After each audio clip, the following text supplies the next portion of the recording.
Kisah harunan inspiratif datang dari salah satu buruh angkut tertua di Pelabuhan Yos, Sudarso, Ambon.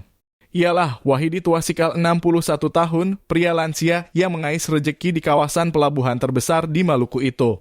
Pria kelahiran 5 Agustus 1962 bercerita bahwa dirinya telah menjadi buruh selama kurang lebih 10 tahun. Berbekal seutas tali sabuk, Wahidi melakoni profesinya demi sesuap nasi tuk keluarga. Diketahui Wahidi memiliki 5 anak, 4 diantaranya telah menikah dan memberikan 12 cucu tuk dirinya. Meski demikian, dia tak ingin kebutuhannya bersama sang istri Anyung Tuasikal menjadi beban bagi anak-anaknya.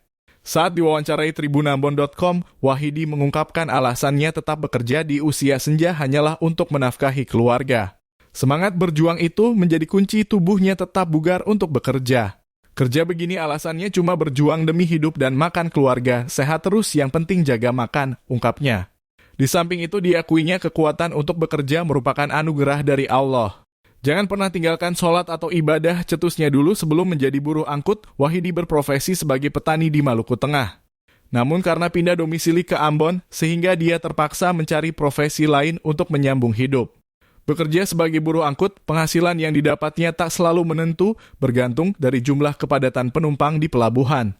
Pada hari normal, buruh bagasi biasanya mendapat penghasilan berkisar Rp100.000 saja per hari.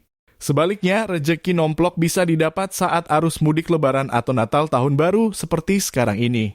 Para buruh bisa mendapat penghasilan kisaran Rp500.000 hingga Rp700.000 per hari.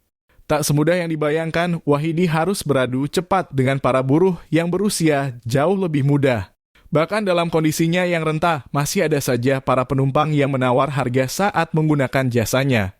Semangat juangnya yang tinggi menjadi inspirasi bagi para pemburuh bagasi lainnya.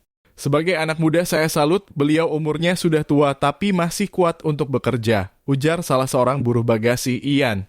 Selain Wahidi Tuasikal sebagai buruh bagasi tertua di Pelabuhan Yos, Sudarso, Ambon, ada juga Mayang Salampesi, pria berusia